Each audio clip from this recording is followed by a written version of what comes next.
Tax filing school के इस video में आपका स्वागत है। दोस्तों एक बहुत ही इंपॉर्टेंट टॉपिक, ध्यान देना। अगर आपने आईटीआर फाइल कर दिया हुआ है या फाइल करने वाले हो तो इस वीडियो को जरूर देखिएगा, बहुत ही ज्यादा इंपॉर्टेंट है। जो इनकम टैक्स डिपार्टमेंट है, जो गवर्नमेंट है, उनका एक रिप्रेजेंटेटिव, बहुत ही इंपॉर्टेंट रिप्रेजेंटेटिव है। आप देख सकते हो principal chief commissioner of income tax है। इससे रिलेटेड ऑलरेडी कुछ दिन पहले हमने एक वीडियो बनाया हुआ था जहां पर चीजों को डिस्कस किया हुआ था। मैं जल्दी से आपको बता देता हूं कि इन्होंने क्या इशू बताया हुआ है और उसका क्या सोल्यूशन है और उसके क्या कॉन्सिक्वेंसेज हो सकते हैं अगर नहीं फॉलो किया जाता है तो। और सही तरीके से आईटीआर फाइल करने के लिए आप हमारा प्लेलिस्ट चेक कर सकते हो। आईटीआर 1, 2, 3, 4 सबके वीडियोस अवेलेबल हैं। लिंक आपको नीचे डिस्क्रिप्शन में मिल जाएगा या तो वीडियो के एंड में भी मिल जाएगा। फिलहाल इशू क्या है, सस्पिशियस रिफंड का, मतलब बहुत सारे लोग गलत तरीके से रिफंड क्लेम करते हैं। इन्होंने कहा कि आंध्र प्रदेश या तेलंगाना रीजन से बहुत सारे सैलराइड पर्सन है जिन्होंने गलत तरीके से डिडक्शन क्लेम किया हुआ है और 75 to 90% टीडीएस क्लेम किया हुआ है। जितना टीडीएस डिडक्ट हुआ था उसका 75 to 90% उन्होंने क्लेम किया हुआ है। अब ध्यान देना है, ऐसे ही इस टॉपिक को पब्लिक फोरम पर नहीं लाया गया है। यहाँ पर एक वार्निंग दिया जा रहा है टैक्स पेयर को कि इस तरीके के प्रैक्टिसेस से बचिए। अब यहाँ पर एक चीज का ध्यान देना, अगर आप गलत इंटेंशन से आईटीआर फाइल नहीं कर रहे हो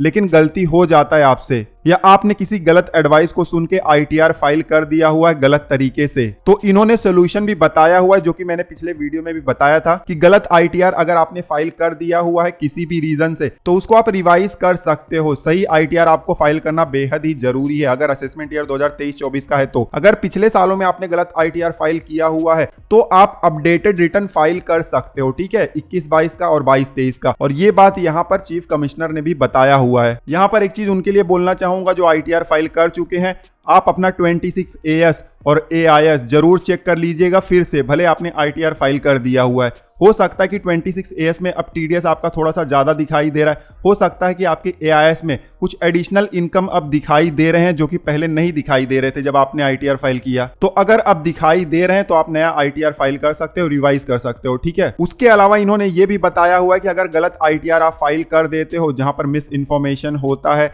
या गलत तरीके से रिफंड क्लेम किया जाता है तो क्या उसका नतीजा हो सकता है, ये भी बताया गया। 12% इंटरेस्ट लगेगा, 200% ऑफ टैक्स का पेनाल्टी लगेगा और साथ ही साथ जेल भी हो सकता है। तो ये बहुत ही इंपॉर्टेंट स्टेटमेंट है, इस चीज पर हमें ध्यान देना चाहिए। यहाँ पर इन्होंने ये भी बताया है कि इनकम टैक्स डिपार्टमेंट हर तरीके से आपकी मदद करने को तैयार है, लेकिन एक्चुअल में ऐसा होता नहीं है। जो भी नंबर वगैरह यहाँ पर दिया गया है, ईमेल वगैरह, बहुत ही ज्यादा लेट रिप्लाई आता है। आप 20-25 बार कॉल करो तब एक आध बार लगेगा, वो भी अगर 50-100 लोग कर रहे हैं तो उसमें से 5-10 लोगों का ही कॉल लगता है। ध्यान देना, इनकम टैक्स एक्ट को समझना नॉर्मल पर्सन के लिए इतना भी आसान नहीं होता है। और पोर्टल आप बना दोगे, उसके साथ अगर सपोर्ट नहीं दोगे तो गलतियां होना बहुत ही स्वाभाविक है, क्योंकि जो पोर्टल बनाया गया वहां पर अभी बहुत सारे बग्स हैं। उसके अलावा वहां पर बहुत सारे कंफ्यूजिंग मोमेंट है जो कि ऑलरेडी हमने एक वीडियो में कवर किया हुआ था कि कितने सारे कंफ्यूजन आ सकते हैं टैक्स पेयर को, जिसकी वजह से गलत आईटीआर फाइल हो जाता है। इसका यही सोल्यूशन है कि पोर्टल को और आसान बनाया जाए